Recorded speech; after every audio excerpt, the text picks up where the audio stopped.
Mengisahkan Datuk Kumajaya dititah ke Langkapuri bersama isterinya, Cik Mahura dan anaknya Dayang Sari untuk menjadi ketua di sana. Nakhoda Malim dilantik sebagai juragan untuk membawa mereka ke Langkapuri. Di Langkapuri, Dayang belajar agama dengan Nakhoda Malim. Suatu hari, mereka pergi berkelah di tepi tasik berhampiran pantai Kerang. Sewaktu berkelah, Dayang hanya duduk bersendirian untuk beramal di sebuah dangau. Ketika itu, lalu putera Bunian dan jatuh hati dengan Dayang Sari. Dayang suka akan suasana di tasik itu dan ingin kembali lagi. Sejak pulang dari tasik, Dayang suka mandi malam. Putera Raja Bunian datang dan berlaku perkara yang tidak diketahui ketika Dayang mandi. Sejak itu juga berlaku perubahan terhadap Dayang yang kelihatan seolah-olah telah berbadan dua, dan perkara ini amat merisaukan kedua ibu bapanya. Datuk Kumajaya menuduh Nakhoda Malim punya angkara kerana Dayang rapat dengannya. Nakhoda Malim tidak mengaku lalu dihukum pasung. Suatu malam, Dayang hilang dari biliknya walaupun dikawal rapi. Putera Raja Bunian datang memberitahu bahawa Dayang boleh ditemui di tepi tasik, tetapi Dayang hanya boleh dipandang kerana telah bersama-sama dengan orang Bunian. Jika hendak bertemu dengan Dayang, maka datanglah ke tasik Dayang. Awal bermula Panglima Mat Teja dan Datuk Kumajaya diperintah mempertahankan Kuala Kedah dari serangan Siam. Namun, Panglima Mat Teja terbunuh. Jika isterinya yang syarat mengandung ditakdirkan dikurniakan seorang puteri mengikut gelaran ibunya seorang Dayang Istana, maka namakanlah dia Puteri Dayang. Jadikanlah anak pelihara. Maka Mat Teja mengucap 2 kalimah syahadah lalu menghembuskan nafas terakhir. Dayang, hari ni tak pergi mengaji? Sebentar lagi, Bonda. Dayang akan pergi bersama Mak Imah. Baguslah kalau begitu. Pelajari ilmu agama dengan sepenuh hati. Baiklah, Bonda. Dayang akan bersungguh mendalami ilmu agama. Bonda izinkan Dayang mengundurkan diri? Dayang pun berlalu dari situ. Pak Mat pun sampai lalu memberi salam. Assalamualaikum Mak Puan. Datuk sudah pun pulang. Molek sangatlah kalau begitu. Cik Mahura menyambut kepulangan suaminya. Mahura, ketika dalam perjalanan tadi, abang terlihat orang mungkin menuju kemari. Mesti ada perkhabaran yang baik hendak disampaikan. Sedang mereka berbual, Pak Mat mencelah bicara lalu memberi salam. Assalamualaikum Datuk. Hamba meminta maaf kerana mencelah bicara. Datuk Naha Maharaja bersama Datuk Segara Maharaja menuju kemari. Assalamualaikum Datuk Kumajaya. Waalaikumsalam. Silakan masuk, Datuk. Lalu Datuk Kumajaya memberi tepak sirih lalu bertanya. Datuk, apakah hajat yang hendak disampaikan dari duli tuanku sehingga tuan hamba berdua datang kemari? Begini Datuk, hamba mendapat titah dari Duli Yang Maha Mulia Sultan Ahmad Tajuddin Al-Mukarram Shah untuk memilih siapakah yang layak untuk pergi ke Langkapuri untuk menjaga keamanan di sana.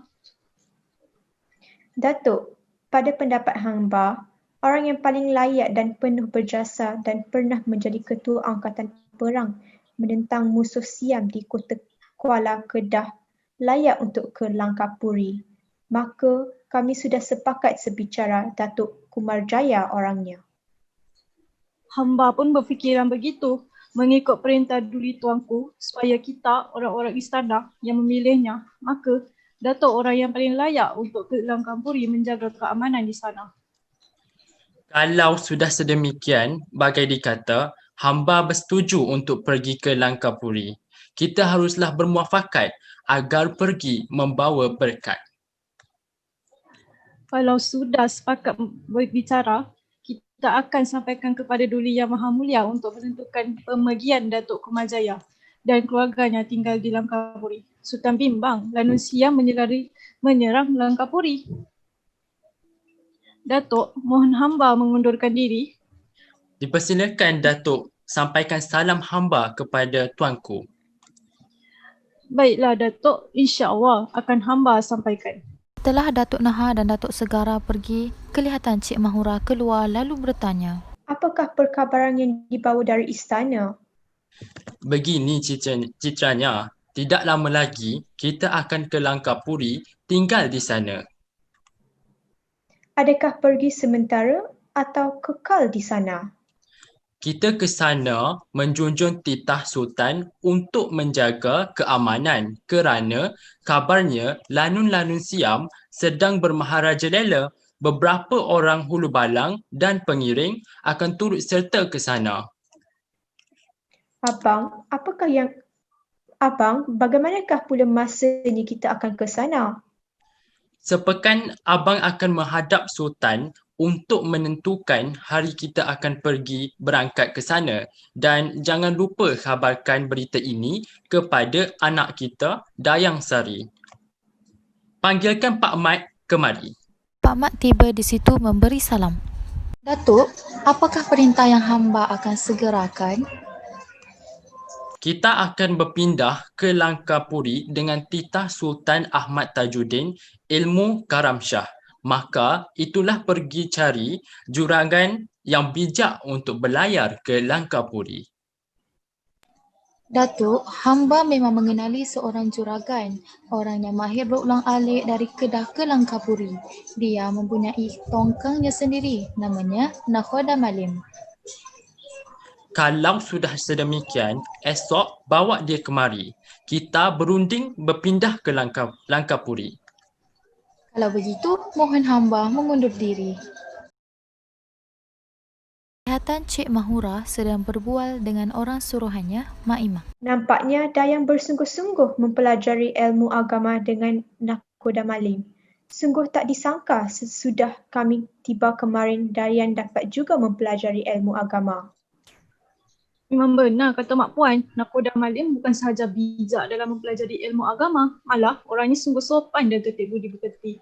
Kalau dia kemari, selalu membawa buah tangan. Yang pun tiba di situ lalu memberi salam dan mencium tangan ibunya.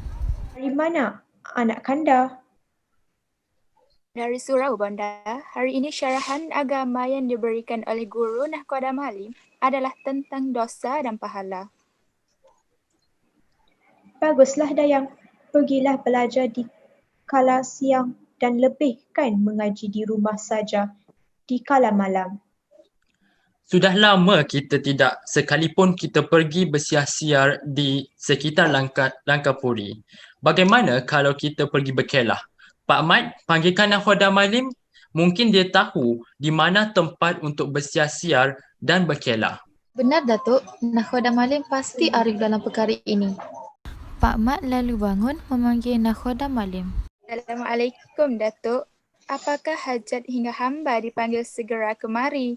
Ada apa-apa perkara yang boleh bantu? Jika tiada halangan, akan hamba jayakan, insya-Allah. Begini juragan, di manakah tempat yang sesuai untuk kami sekeluarga berkelah? Setahu hamba, tidak jauh dari sini. Terdapat tasik yang cantik dan tempatnya dekat dengan Pantai Kerang. Kalau pantai itu dipanggil Pantai Kerang, sudah tentu di situ terdapat banyak kerang. Juragan, sediakan segala persiapan. Ayahanda, Dayang kalau pergi berkelah, Dayang tidak mahu mandi di laut atau di tasik. Dayang rasa lebih elok Dayang beramal di situ. Kalau begitu, kita dirikan sebuah dayung di tepi tasik di tempat kita berteduh dan Dayang bolehlah beramal di situ. Buatlah apa yang difikirkan elok. Kelihatan Datuk Kumajaya bersama keluarganya sedang berkelah. Ada yang sedang berehat. Hanya Dayang saja didengar sedang berzikir. Hari menjelang malam. Kita sudah pun berkelah dan bersukaria di sini. Tibalah masanya untuk kita pulang. Kemaskan semua barang-barang dan pindahkan ke perahu. Rasanya tak puas kita bersukaria di sini. Banyak juga kita makan kerang, tetapi sayang Dayang tak mahu bersukaria bersama-sama kita. Hanya tinggal di dayung sahaja. Ayah, bila lagi kita akan kembali ke sini? Walaupun Dayang tidak bersama-sama yang lain, Dayang rasa tasik ini amat sesuai untuk Dayang beramal. Tempat ini memang sesuai untuk berkelah dan juga tempat beribadah. Nantilah kita akan datang lagi ke sini. Lekas semua, jangan sampai hari menjelang malam. Ketika itulah putera Raja Bunian lalu di situ dan terpandang Dayang dan datang menghampiri Dayang. Kelihatan Dayang sedang duduk di atas pangkin bersama Mak Imah. Dayang, beberapa hari ini ketika bulan terang, Mak Imah lihat Dayang suka turun mandi malam. Mengapa? Entahlah Mak Imah, sejak pulang dari Tasik, bila malam menjelang, rasanya panas seluruh badan. Maka itulah Dayang turun mandi di sana. Kalau nak mandi, mandilah segera supaya bonda tidak bertanya. Baiklah Mak Imah. Dayang pun masuk ke dalam tempat mandi. Tiba-tiba, putera Raja Bunian datang memerhati lalu masuk ke dalam bilik Dayang sedang mandi. Kelihatan Cik Mahura duduk termenung seolah-olah risau lalu memanggil Mak Imah. Mak Imah selalu bersama Dayang. Bolehkah bagi tahu kami adakah apa-apa Mak Imah ketahui mengenai Dayang? Nampaknya Dayang dalam sepekan ini tidak lagi seperti biasa. Katakanlah, jangan takut. Mak Imah rasa serba salah dan takut untuk memberitahu, tetapi Cik Mahura mendesak untuk mengetahui. Begini Mak Puan, sudah sepekan Dayang mengajak Mak Imah ke kawasan pergi ketika bulan terang. Katanya, dia hendak mandi. Mak Imah tidaklah berkata apa-apa kerana melihat dia seperti biasa saja. Dayang kelihatan sudah ada perubahan. Dia sentiasa termenung dan sentiasa mengangkat tangan untuk berdoa. Selalu juga dilihat dia mengambil buah mangga di pohon sana. Malah di biliknya juga ada mangga. Mak Puan bimbang kerana dia seolah-olah seorang yang sedang berbadan dua. Tetapi perkara mustahil. Siapakah yang membawa bencana? Datuk Kumajaya datang memberi salam lalu disambut oleh Cik Mahura dengan wajah yang gelisah dan takut. Mengapa Dinda nampaknya resah seperti orang bersalah? Cuba luahkan citra. Cik Mahura menjadi serba salah dan takut untuk bercakap. Kalau hendak ditelan takut menjadi sekam.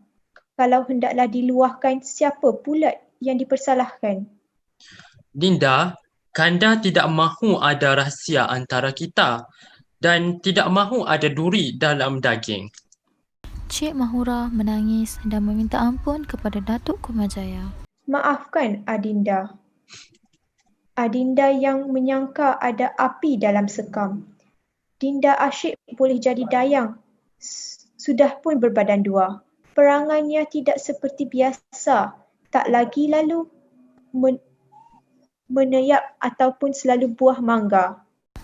Datuk Kumajaya amat marah lalu memanggil Dayang. Dayang tiba di situ lalu Datuk Kumajaya terus memukul Dayang. Dayang menangis. Sejak dari kecil, ayahanda jaga anak kanda bagai menatang minyak yang penuh.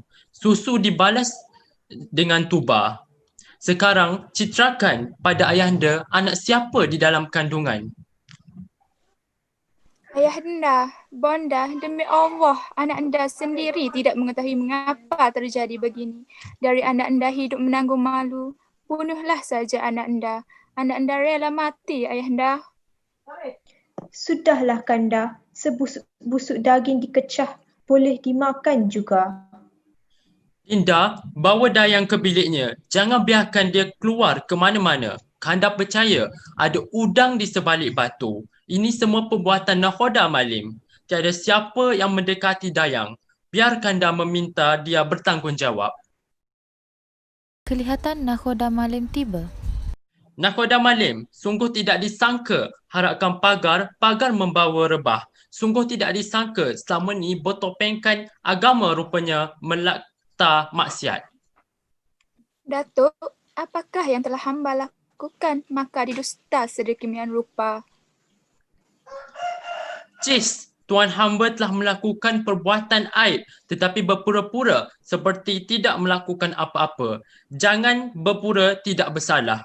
Tuan hambalah yang bersalah kerana tiada orang lain yang rapat dengannya. Sekarang, Dayang sudah berbadan dua dan tuan hamba harus bertanggungjawab. Sungguh bisa fitnah Datuk ini. Hamba tidak pernah berpura, hamba rela dibunuh dan hamba tidak akan sekali-kali mengaku perbuatan durjana yang tidak pernah hamba lakukan. Datuk Kumajaya memerintahkan orang-orangnya menangkap nakhoda Malim, lalu terjadi pergaduhan dan nakhoda Malim telah dipasung. Nakhoda Malim, tuan hamba akan dipasung sehingga tuan hamba mengaku. Lalu mereka pun berlalu dari situ. Kelihatan Dayang duduk termenung, lalu putera Raja Bunian pun tiba di situ. Wahai kekanda mustika jiwa, bagaimana Adinda tidak terasa? Walaupun sudah diijab kabul keluarga Bunian, tetapi ayah dan bonda kata Nista selalu terasa malu sungguh tidak terkira. Kerana Adinda berbadan dua, bawalah Adinda walau ke mana. Wahai adindaku Dayang, cakrawala matahari terbenam. Mulalah bila bulan menampakkan cahaya, dikala itulah putra Bunian datang menjema. Usahlah Dinda terasa bimbang, gundah gulana.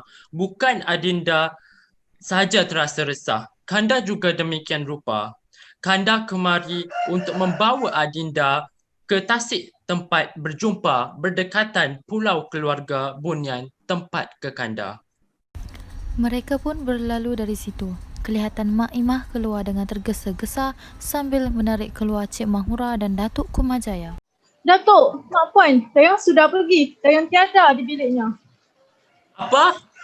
Sungguh hairan bagaimana ini boleh terjadi.